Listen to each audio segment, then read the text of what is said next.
नमस्कार, स्वागत है आपका आई इंडिया पर और आपके साथ मैं हूं प्रियांशु मिश्रा।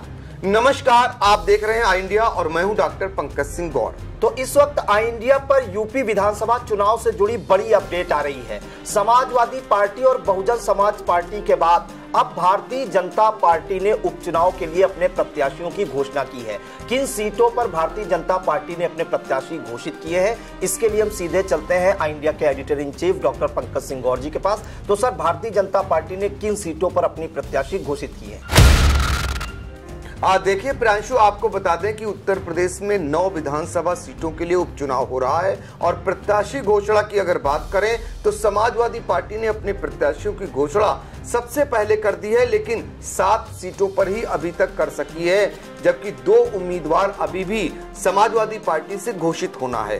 क्योंकि कांग्रेस से समाजवादी पार्टी का गठबंधन था, ये माना जा रहा था कि कांग्रेस को 2 सीटें समाजवादी पार्टी देगी, लेकिन बाद में समझौता ये हुआ कि कांग्रेस चुनाव नहीं लड़ेगी लेकिन समाजवादी पार्टी का समर्थन करेगी। और इसको बाकायदा ट्वीट समाजवादी पार्टी के राष्ट्रीय अध्यक्ष अखिलेश यादव ने कर दिया। अब सबकी निगाहें इस बात पर लगी थी कि भारतीय जनता पार्टी कब प्रत्याशी घोषित करती है। तो भारतीय जनता पार्टी ने कुछ ही देर पहले प्रत्याशियों की घोषणा की है, लेकिन वो भी अभी तक सिर्फ 7 प्रत्याशियों की घोषणा कर सकी है। तो जो 7 सीटों के लिए प्रत्याशी घोषित हुए हैं भारतीय जनता पार्टी की ओर से, उनको बता देते हैं आपको जल्दी से। राजवीर सिंह ठाकुर कुंदरकी से प्रत्याशी घोषित किए गए हैं भारतीय जनता पार्टी के, और गाजियाबाद से संजीव शर्मा को भारतीय जनता पार्टी ने प्रत्याशी घोषित किया है उपचुनाव में। इसी तरीके से खैर, जो अनुसूचित जाति के लिए आरक्षित सीट है, यहां से सुरेंद्र दिलेर को प्रत्याशी बनाया है भारतीय जनता पार्टी ने, और करहल से अनुजेश यादव को प्रत्याशी बनाया है भारतीय जनता पार्टी ने। फूलपुर की बात करें तो दीपक पटेल यहां पर प्रत्याशी घोषित किया है भारतीय जनता पार्टी ने। कटेहरी से धर्मराज निषाद को प्रत्याशी बनाया है भारतीय जनता पार्टी ने।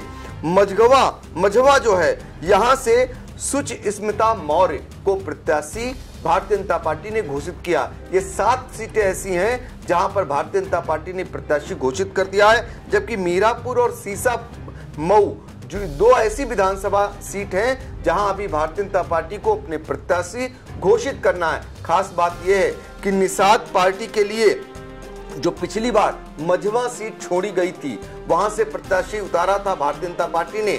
इस बार निषाद पार्टी को टिकट नहीं दिया गया है, भारतीय जनता पार्टी ने अपने ही प्रत्याशी को यहां पर बनाया है। ये जो आपको ये भी बता दें, धर्मराज निषाद को लेकर तमाम सवाल उठ रहे हैं, क्योंकि कटेहरी जो विधानसभा सीट है, यहां पर धर्मराज निषाद जो बहुजन समाज पार्टी के विधायक रहे, पूर्व मंत्री रहे, मूल रूप से बसपा काडर के ही माने जाते हैं, भारतीय जनता पार्टी ने उनको प्रत्याशी यहां पर बनाया है। और इसके अलावा आपको बता दें कि रामवीर ठाकुर कुंदरकी से जिनको प्रत्याशी भारतीय जनता पार्टी ने बनाया, उनके बारे में भी बता देते हैं कि भारतीय जनता पार्टी से चुनाव लड़ चुके हैं लेकिन अभी तक जीते नहीं हैं। अब अगर जिन सीटों पर भारतीय जनता पार्टी के घोषित आज प्रत्याशी हुए हैं, समाजवादी पार्टी की अगर बात करें, वो जो घोषणा कर चुकी है, तो कुंदरकी में जिनके बीच मुकाबला होना है, रामवीर ठाकुर भारतीय जनता पार्टी के प्रत्याशी होंगे, उनके मुकाबले मोहम्मद रिजवान समाजवादी पार्टी के प्रत्याशी बनाए गए हैं। समाजवादी पार्टी ने गाजियाबाद और खैर 2 ऐसी सीटें हैं जहां पर अभी तक प्रत्याशी घोषित नहीं किया है। इन्हीं दोनों सीटों को लेकर ये माना जा रहा था कि कांग्रेस से यहां पर प्रत्याशी होंगे, लेकिन कांग्रेस अब नहीं लड़ाएगी और समर्थन करेगी समाजवादी पार्टी का। लिहाजा समाजवादी पार्टी 9 सीटों पर प्रत्याशी घोषित करेगी, ये अखिलेश यादव घोषणा कर चुके हैं या ट्वीट कर चुके हैं। इसी तरीके से आपको करहल का मुकाबला बताएं। करहल में भारतीय जनता पार्टी ने क्या किया, तेज प्रताप यादव के मुकाबले, यानी समाजवादी पार्टी के जो प्रत्याशी हैं उनके मुकाबले भारतीय जनता पार्टी ने यादव समाज से ही प्रत्याशी उतारा है। अनुजेश यादव को उनके मुकाबले प्रत्याशी यहां पर उतार दिया है। मुस्तफा सिद्दीकी जो फूलपुर से समाजवादी पार्टी की प्रत्याशी घोषित हो चुकी हैं, उनके मुकाबले दीपक पटेल को भारतीय जनता पार्टी ने यहां पर प्रत्याशी घोषित किया है।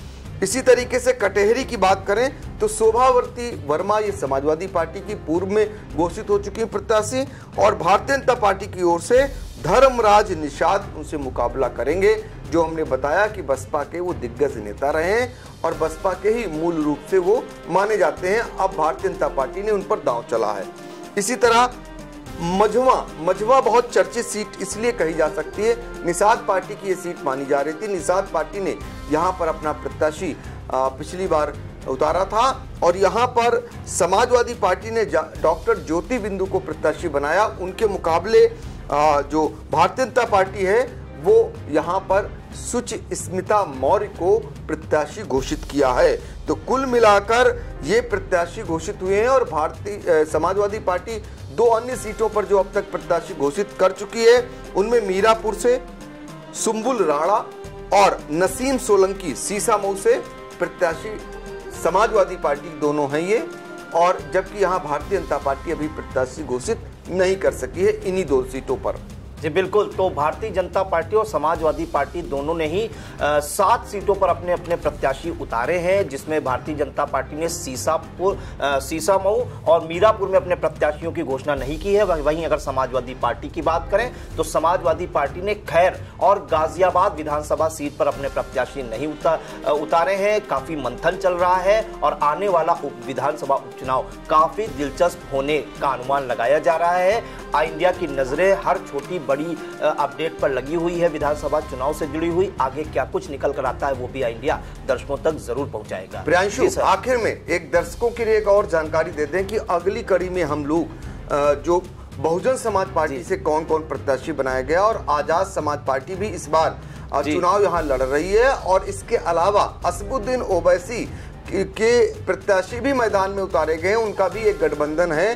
तो उन सब बातों को लेकर भी चर्चा करेंगे। तो फिलहाल उत्तर प्रदेश में होने वाले उपचुनाव को लेकर आप लोग आई इंडिया देखते रहें, और हाँ, यदि आपने हमारे चैनल को सब्सक्राइब नहीं किया है तो जल्दी से सब्सक्राइब कर लें और कमेंट जरूर आप अपना दे सकते हैं, ताकि हम आगे चलकर समाहित भी कर सकते हैं उसको अपनी खबरों में। फिलहाल हमें दीजिए इजाजत, नमस्कार। आई इंडिया की परफॉर्मेंस का रिपोर्ट कार्ड एनालिसिस रिपोर्ट में गढ़ा गया नया कीर्तिमान। 15 सितंबर से 12 अक्टूबर तक का हाल, 28 दिनों में 30 लाख व्यूज हुए पार, 1.25 लाख घंटे वॉचिंग का ग्राफ, 7500 बने नए सब्सक्राइबर्स, 1 लाख से ज्यादा दर्शक रोज देख रहे आई इंडिया, 5000 घंटे पहुंची डेली वॉचिंग। शुक्रिया हम पर भरोसा जताने का, संकल्प बेहतर से और बेहतर बनाने का। देखते रहिए आई इंडिया, खबर आपकी, नजर हमारी।